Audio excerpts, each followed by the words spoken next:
মহান আল্লাহ বলেন, সালাত আদায় করো, যাকাত প্রদান করো, আল্লাহকে শক্তভাবে ধরো। হুয়া মাওলাকুম, তিনি হচ্ছেন তোমাদের অভিভাবক। নেমাল মাওলা, তিনি উত্তম অভিভাবক। ও নেমান নাসির, তিনি উত্তম সাহায্যকারী। শক্তভাবে তাকে ধরো, সব কিছু সমাধান হয়ে যাবে। সব কিছু তার কাছে চাও, সব কিছু পাওয়া যাবে। ইবনে আব্বাস রাদিয়াল্লাহু তাআলা আনহু বলেন, কানান নবী সাল্লাল্লাহু আলাইহি সাল্লাম ইজা কামালিত তাহাজ্জুদ, যখন আল্লাহ রাসূল রাতে সালাত আদায় করার জন্য উঠতেন, তিনি আকাশের দিকে লক্ষ্য করে বলতেন, আল্লাহুম্মা লাকা আসলামতু। আকাশের দিকে লক্ষ্য করে তিনি বলতেন, আল্লাহুম্মা লাকাল হামদ, হে আল্লাহ প্রশংসা তোমার। আনতা কাইয়ুমুস সামাওয়াতি ওয়াল আরদি ওয়া মান ফিহিন্না, তুমি আসমান জমিন এবং আসমান জমিনের মধ্যে যা কিছু আছে সব প্রতিষ্ঠা করেছো তুমি। ওয়ালাকাল হামদ, প্রশংসা তোমার। আনতা নূরুস সামাওয়াতি ওয়াল আরদি ওয়া মান ফিহিন্না, তুমি আকাশ জমিনের আলো এবং এর মধ্যে যা কিছু আছে সব কিছুর আলো তুমি। ওয়ালাকাল হামদ, প্রশংসা তোমার। আনতা মালিকুস সামাওয়াতি ওয়াল আরদি ওয়া মান ফিহিন্না, তুমি আকাশ জমিন এবং এর মধ্যে যা কিছু রয়েছে সব কিছুর মালিক তুমি। ওয়ালাকাল হামদ, প্রশংসা তোমার। ওয়ালাকাল হামদ, প্রশংসা তোমার। আনতাল হক, তুমি সত্য। ওয়াদাকাল হক, তোমার ওয়াদা সত্য। ওয়া লিকাওয়া হাক্কুন, বিচারের মাঠে তোমার সাথে সাক্ষাৎ হবে, এইটাও সত্য। ওয়াল জান্নাতু হাক্কুন, জান্নাত সত্য। ওয়ান নারু হাক্কুন, জাহান্নাম সত্য। ওয়ান নাবিয়ুনা হাক্কুন, নবীগণ সত্য। ও মুহাম্মাদুন হাক্কুন, মুহাম্মদ সত্য। ওয়াস সাআতু হাক্কুন, কিয়ামত সত্য। আল্লাহুম্মা লাকা আসলামতু, হে আল্লাহ আমি তোমাকে মেনে নিয়েছি। ওবে কামান্ত, আমি তোমার উপরে ঈমান এনেছি। ওয়া আলাইকা তাওয়াক্কালতু, আমি তোমার উপরে ভরসা করেছি। ওয়া ইলাইকা হাকামতু, আমি তোমাকে বিচারক হিসাবে মেনে নিয়েছি। ওবে কামান্ত ওয়া ইলাইকা আনাবতু, আমি তোমার নিকটে ফিরে এসেছি। আল্লাহুম্মা গফিরলি ফাগফিরলি, হে আল্লাহ তুমি আমাকে ক্ষমা করো। মা আল্লাহুম্মা আলান্ত, আমি যা প্রকাশ্য করেছি। ওমা আসরারত, যা আমি গোপনে করেছি। আমি যা প্রকাশ্য করেছি, আমি যা গোপনে করেছি। ওমান তাআলামু বিহি মিন্নি, আমার পাপের ব্যাপারে তুমি যত জানো সব তুমি ক্ষমা করে দাও। লা ইলাহা ইল্লা আনতা, তুমি ছাড়া কোনো মাবুদ নেই। লা ইলাহা গায়রুকা, তুমি ছাড়া কোনো মানার মতো যোগ্য উপযুক্ত মাবুদ নেই। আনতাল মুকাদ্দেম, তুমি আগে থেকে আছো। অন্তাল মুআক্ষির, তুমি চিরদিন আছো। তুমি আগেও ছিলে, পরেও থাকবে, এখনো আছো। তোমার সত্তা এরকম, তুমি আমাকে ক্ষমা করে দাও। রাসূল সাল্লাল্লাহু আলাইহি সাল্লাম তাহাজ্জুদ পড়ার জন্য উঠে এই দোয়াটি পড়তেন। উবাদা ইবনে সামিত রাদিয়াল্লাহু তাআলা আনহু বলেন, এই ছেলে বসো, একটু ধৈর্যের পরিচয় দিবেন। খুব চেষ্টা করলে কালকে এই ব্যবস্থা করা যাবে না, আর ইচ্ছা করলে আপনি আমাকে ডেকে নিয়ে আসতে পারবেন, এটাও সহজ নয়। কাজেই আপনি কিছুক্ষণ অপেক্ষা করেন, আপনার জন্য ভালো হবে। কোনো প্রয়োজন সহজে দেখাবেন না।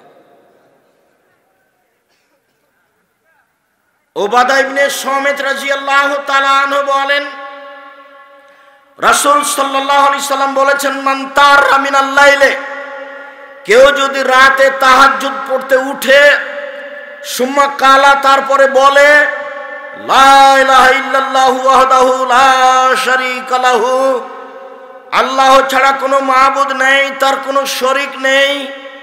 লাহুল মুলকু ওয়া লাহুল হামদ, প্রশংসা তার, রাজত্ব তার, প্রশংসা তার, রাজত্ব তার। ওয়া হুয়া আলা কুল্লি শাইইন কাদির, সর্বক্ষমতার মালিক তিনি। সুবহানাল্লাহ, তার পবিত্রতা বর্ণনা করি, আলহামদুলিল্লাহ তার প্রশংসার কথা বলি, সুবহানাল্লাহ আলহামদুলিল্লাহ ওয়া ইলাহা ইল্লাল্লাহ, আল্লাহ ছাড়া কোনো মাবুদ নাই, আল্লাহু আকবার, তিনি সবচেয়ে বড়, ওয়ালা হাওলা ওয়ালা কুওয়াতা ইল্লা বিল্লাহ, বাহ্যিকভাবে আন্তরিকভাবে নড়াচড়া করার কোনো শক্তি নেই। এই কথা বলার পরে যদি দোয়া করে উস্তুজিবা, যা চাইবে তাই দেওয়া হবে, যা চাইবে তাই দেওয়া হবে। ঘুম থেকে উঠে এই দোয়া পড়তে হবে, লা ইলাহা ইল্লাল্লাহু ওয়াহদাহু লা শারীকা লাহু লাহুল মুলকু ওয়া লাহুল হামদু ওয়া হুয়া আলা কুল্লি শাইইন কাদির ওয়া সুবহানাল্লাহি ওয়া আলহামদুলিল্লাহি ওয়া লা ইলাহা ইল্লাল্লাহু আল্লাহু আকবার ওয়া লা হাওলা ওয়া লা কুওয়াতা ইল্লা বিল্লাহ। এতটুকু আরো বাড়াতে পারেন, রব্বিক ফিরলি, হে আমার প্রতিপালক আমাকে ক্ষমা করো, হে আমার প্রতিপালক আমাকে ক্ষমা করো। তবে আকাশের দিকে লক্ষ্য করে আপনার মুখস্থ থাকলে আপনি বলবেন সূরা আলে ইমরানের শেষ রুকুর প্রথম 5 আয়াত, অথবা শেষ রুকু গোটাই, সূরা আলে ইমরানের শেষ রুকুর প্রথম 5 আয়াত, ইন্না ফি খালকিস সামাওয়াতি ওয়াল আরদ ওয়াখতিলাফিল লাইলি ওয়ান নাহার লায়াতিন লিউলিল আলবাব, এখান থেকে শুরু করে ইন্নাকা লা তুখলিফুল মিয়াদ, তুমি আমাকে শাস্তি দিব না, তুমি আমার সাথে ওয়াদা করেছো, তোমার সাথে চুক্তি আছে যে তোমাকে মেনে নিলে তুমি ক্ষমা করে দিবা, তুমি শাস্তি দিবা না, অতএব তুমি যে ওয়াদা করেছো নিজের ওয়াদা নিজে পূর্ণ করো, এই দাবি এখানে করা হয়। এই 5 আয়াত পড়তে হবে, তারপরে এই দোয়া পড়েন, এইটা ভালো হবে। আবু হুরায়রা রাদিয়াল্লাহু তাআলা আনহু বলেন, রাসূল সাল্লাল্লাহু আলাইহি সাল্লাম বলেছেন, ইয়াকিদু শাইতানু আলা কাফিয়াতে রাসে আহাদিকুম ইযা হুয়া নামা সালাসা ওয়াকাদিন, মানুষ যখন রাতে ঘুমিয়ে যায় তখন শয়তান তার মাথাতে 3টে গিরা দেয়, চুলে গিরা দেয়, চুল থাকুক আর না থাকুক ও গিরা দিতে পারে, তার মাথায় 3টে গিরা লাগায়, ওয়া ইয়াজরিবু, আর ও মাথার উপরে গিরার উপরে থাবা মারে, ওয়াকুল, এবং বলে আলাইকা লাইলুন তাবিল, লম্বা রাত ফারকত ঘুমাও, লম্বা রাত ফারকত ঘুমাও, লম্বা রাত ফারকত ঘুমাও, এভাবে বলতে থাকে। ফাইনিস্তাই কাজা, এরই ফাঁকে যদি লোকটা লাফ দিয়ে উঠে, ফাযাকার আল্লাহ, তারপর বলে আলহামদুলিল্লাহিল্লাযী আহইয়ানা বা'দা মা আমাতানা ওয়া ইলাইহিন নুশুর, সে আল্লাহর প্রশংসা যে আল্লাহর নামে ঘুমিয়ে গেছিলাম, সে আল্লাহ আবার ঘুম থেকে জাগালো, তারই প্রশংসা, তারই নিকটে ফিরে যাব। এই দোয়ার এত ক্ষমতা, বলার সাথে সাথে ইনহাল্লা তকদাতুন, একটা গিরা খুলে যাবে। ওয়াইন তাওয়াজ্জা, এখন যদি ওযু করে ইনহাল্লা তকদাতুন, তাহলে আরেকটা গিরা খুলে যাবে। ওয়াইন সাল্লা, এখন যদি সালাত আদায় করে ইনহাল্লা তকদা, তাহলে আরেকটা গিরা খুলে যাবে। ফাসবাহা, এখন যদি সকাল করে তাহলে নশিতান, উৎফুল্ল হয়ে, তাইয়্যিবান নাফসে, পবিত্র আত্মা নিয়ে খুশি খুশি অবস্থায় ভালো চেহারায় সকাল করবে, অইল্লা অন্যথায়, নইলে আসবাহা খাবিসান নাফসে, অপবিত্র আত্মা নিয়ে উঠবে, কাসলানা, অলস হয়ে এই উঠছি, আর একটু পরে সকাল হলো, 8টা হয়ে গেল, তারপর উঠেছে, মেশাক নিয়েছে, পাউডার নিয়েছে, দাঁত কচলাচ্ছে, মুখখানটা ভ্যাংচা হয়ে আছে, মনে হচ্ছে যে কেমন কেমন লাগছে। কেন জানেন?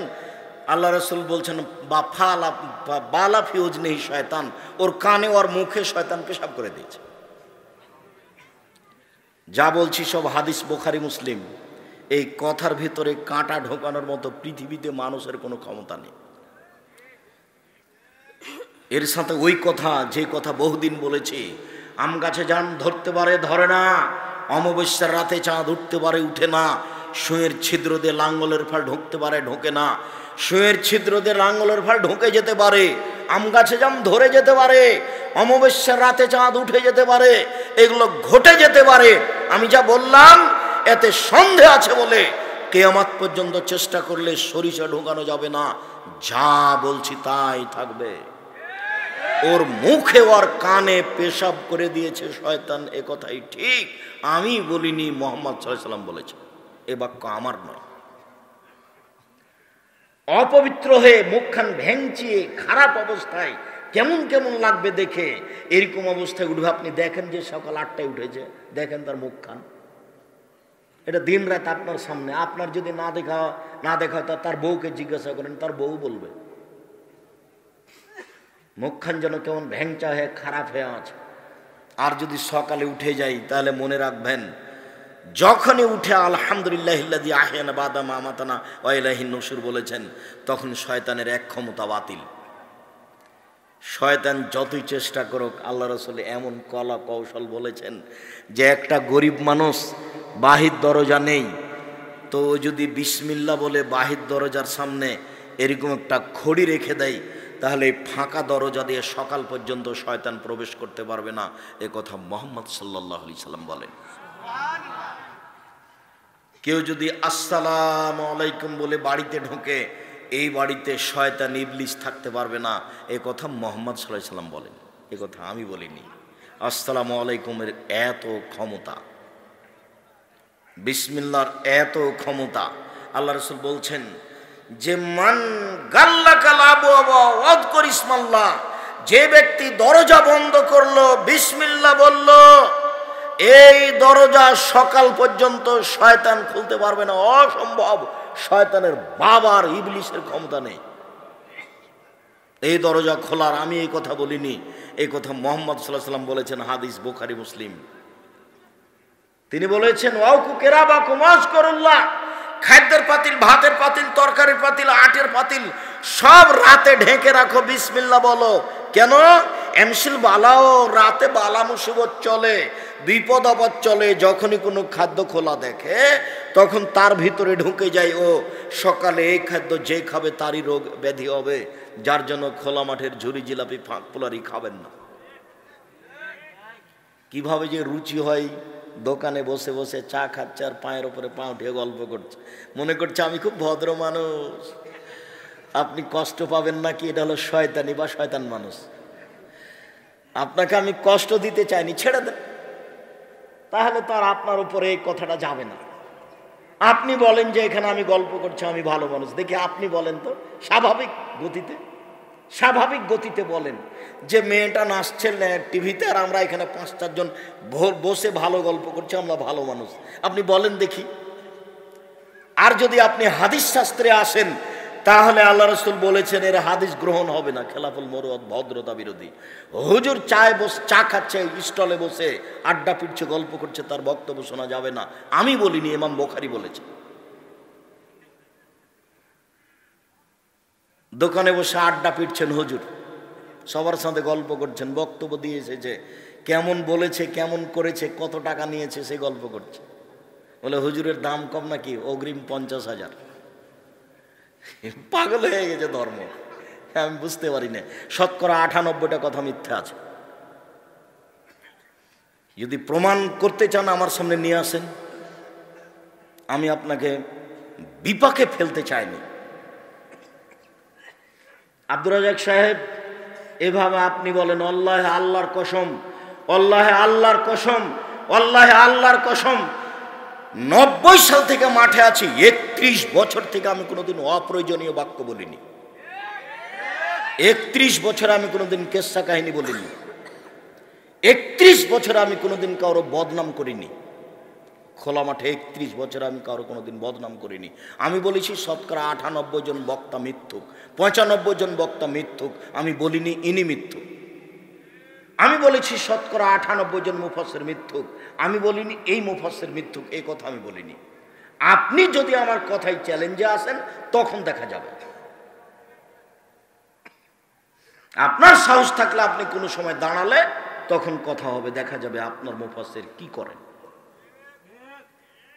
তবে আমি নিচে থেকে কাউকে বলতে যাইনি। তবে বক্তা মিথ্যুক আছে এ কথা চূড়ান্ত। নইলে আল্লাহ রাসূল এত কথা বললেন কেন? মাওলানা সাহেবকে দিয়ে জাহান্নাম উদ্বোধন হবে কেন? জিহ্বা কেটে নেওয়া হবে কেন বক্তার? তাহলে মিথ্যুক না হলে ভালো মানুষ হলে এটা আল্লাহ নবী বলবেন কেন? আল্লাহ নবী অহেতুক কথা বলেছেন? নাউযুবিল্লাহ মিন যালিক, তা হতে পারে না। মুগিরা ইবনে শুবা রাদিয়াল্লাহু তাআলা আনহু বলেন, কামা রাসূলুল্লাহ সাল্লাল্লাহু আলাইহি সাল্লাম হাত্তা তাওয়াররামা কাদামাহু, আল্লাহর নবী রাতে উঠে তাহাজ্জুদ পড়তেন দীর্ঘ সময় দাঁড়িয়ে, দুই পা ফুলে গেছিল। ফাকিলা লাহু, তাকে বলা হলো, কাদ গফিরা লাকা মা তাকাদ্দামা মিন জামবিকা মা তাআখারা, মুহাম্মদ আপনার আগের পাপ পরের পাপ সব পাপ ক্ষমা করা হয়ে গেছে। লিমা তাসনাউ হাজা, আপনি এভাবে রাতে উঠে এত সালাত আদায় করেন কেন? যার কারণে পা ফুলে গেছে। তখন তিনি বলেছিলেন, আফালা আবদান শাকুরা, আমি কি একজন শুকরিয়া আদায়কারী মানুষ হব না? আমারও তো শুকরিয়া আদায় করা দরকার। বলেন, আপনি কি শুকরিয়া আদায় করেছেন? বাড়ি তো বেশ সুন্দর করেছেন, অনেক জমির মালিক, আপনি কি শুকরিয়া আদায় করেন? ফকিরে ভিক্ষে চাইলে তো না করেন, মাফ করো। সেদিন আমি বলে গেছি, মনে আছে? বলে গেছি যে তোমার মা তোমার পকেটে যেন কিছু খুচরা টাকা দেয়, আপনার স্ত্রী যেন আপনার পকেটে কিছু খুচরা টাকা দেয়। তাকে অভ্যাসী হতে হবে আজ থেকে, জরুরি। কেন? ফকিরে ভিক্ষে চেয়েছে, আছে 500 টাকার নোট, দিতে পারবেন? তখন নিরুপায় তার কাছে ক্ষমা চাইতে হবে, বলতে হবে মাফ করো। ক্ষমা চাচ্ছেন, দেখেন কোন পাগলামি বুদ্ধি। আপনার স্ত্রী যদি 50টা 100 টাকা খুচরা দেয়, তাহলে আপনি 10 টাকা করে দিতে থাকবেন, খালি পয়সা নিয়ে কোনোদিন বের হবেন না। আমার মা বলতেন, বেটা ছেলেকে খালি টাকায় বের হতে হয় না। কি বুঝতেন আমার মা, আল্লাহ ভালো জানেন। আল্লাহুম্মা গফির লাহু ওয়ারহাম।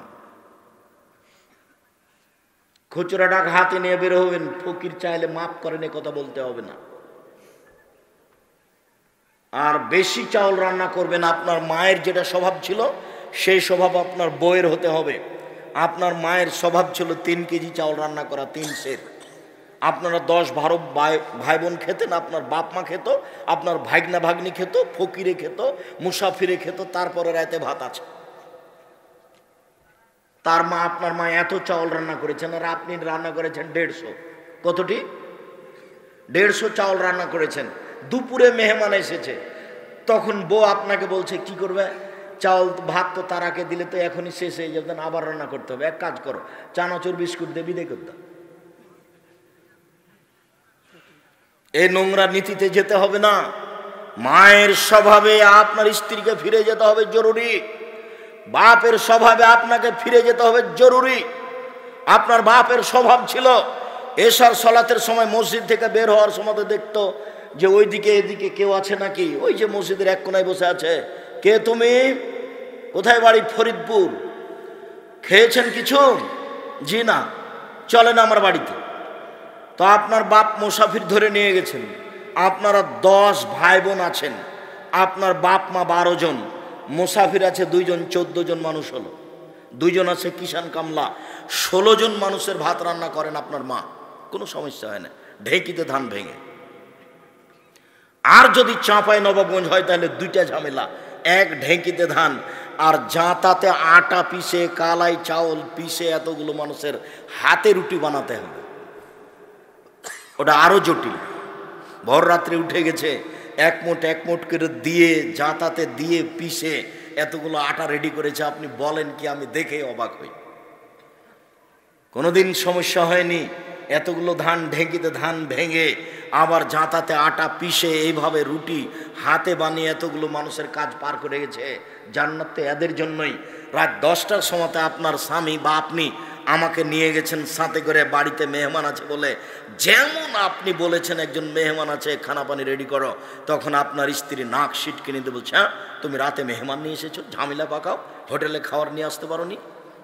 আপনার এই চিৎকারটা আপনার মা শুনে নিয়েছেন, তখন তার বয়স 80 বছর। মা তাড়াহুড়া করে উঠে এসে বলছে, থাক বেটা, বৌমাকে উঠাইস না, আমি সব কিছু রেডি করে দিচ্ছি। আপনার মা 80 বছর বয়স, এখনও পারে।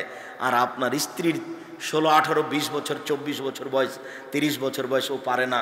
এই স্ত্রী তালাক দিতে আমি বলিনি, তবে যদি মায়ের স্বভাবে না যায় তাহলে তালাক দিতে হবে, এ কথাই ঠিক। তালাক দেওয়া আমার এটা আদেশ নয়, পরামর্শ।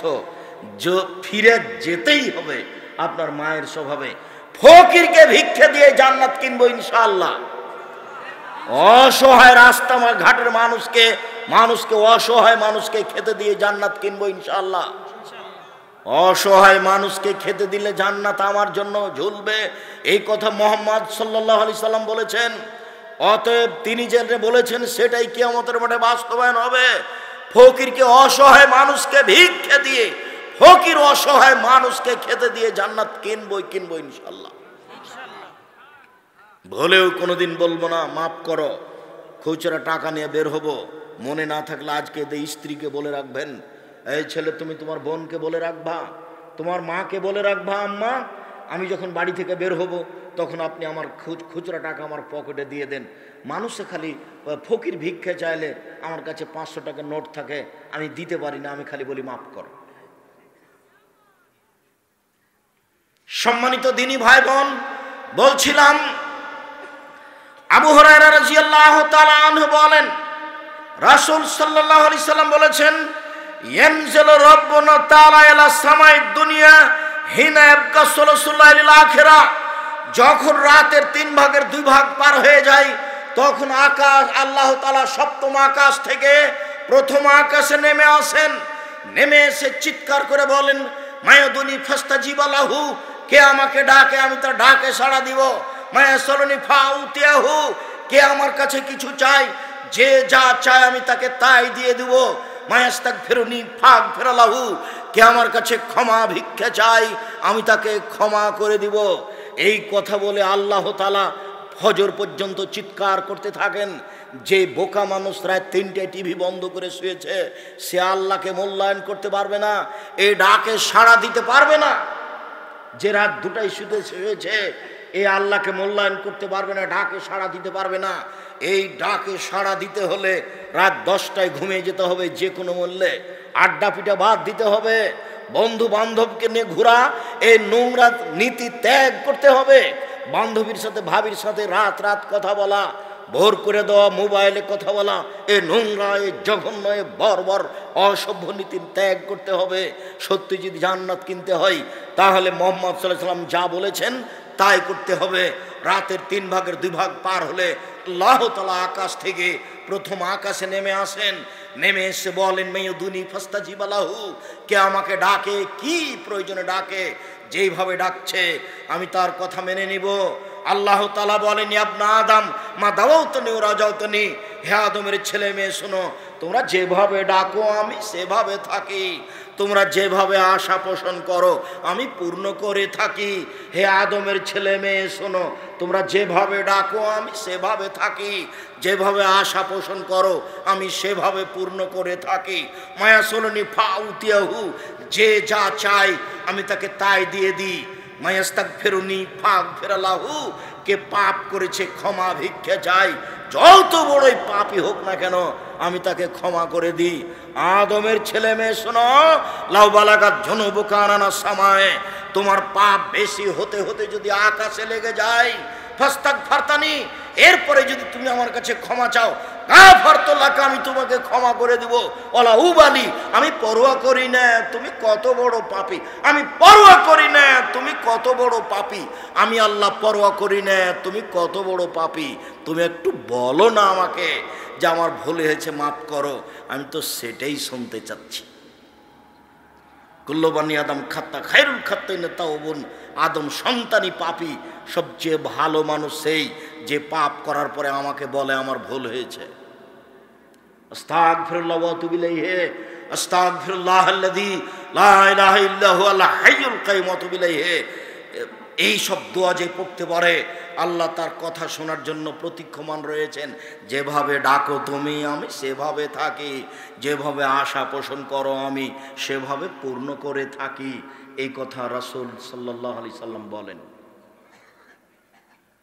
উমামা বাহিলি রাদিয়াল্লাহু তাআলা আনহু বলেন, রাসূল সাল্লাল্লাহু আলাইহি ওয়াসাল্লাম বলেছেন, জিজ্ঞাসা করা হয়েছিল আল্লাহ রাসূলকে, আইয়ুদ দুআ আসমা, আল্লাহর নবী সবচেয়ে বেশি দোয়া কবুল হয় কখন? আল্লাহর নবী সবচেয়ে বেশি দোয়া কবুল হয় কখন? তখন আল্লাহ রসুল বললেন, ফি জফিল লাইলিল, জফর লাইলিল আখেরা, শেষ রাতে, রাতের শেষে, শেষ রাতে, একটার পরে, দুইটার পরে, তিনটার পরে, এরকম সময়ে সবচেয়ে বেশি দোয়া কবুল হয়। ও দোবরা সলাতিল মাকতুবাতে, ফরজ সলাতের পরে আল্লাহকে ডাকলে মানুষের পাপ ক্ষমা হয়ে যায়, আল্লাহ তাআলা তার কথা শুনে নেন। সম্মানিত দিনী ভাই বোন, আবু হুরায়রা রাদিয়াল্লাহু তাআলা আনহু বলেন, রাসূল সাল্লাল্লাহু আলাইহি ওয়াসাল্লাম বলেছেন, ইন্না ফিল জান্নাতে গোরাফ, নিশ্চয় জান্নাতে এত উন্নত মানের দামি দামি ঘর রয়েছে, উন্নত মানের পদার্থ দিয়ে তৈরি, হীরা মুক্তা মাণিক্য দিয়ে তৈরি, শুধু টক টক টক টক করছে, ঝকঝক করছে। ইরা জাহিরাহু মিন বাতিনিহা, বাতিনুহু মিন জাহিরিহা, যার বাহির থেকে ভিতর দেখা যায়, ভিতর থেকে বাহির দেখা যায়, বাহির থেকে ভিতর দেখা যায়, ভিতর থেকে বাহির দেখা যায়, টক টক টক টক করছে। এত দামি ঘর তৈরি করেছেন আল্লাহ। সাহাবীগণ বললেন, লেমন হাজেহি, আল্লাহর নবী এত দামি ঘর কে পাবে? লেমন হাজেহি, এত দামি ঘর কে পাবে?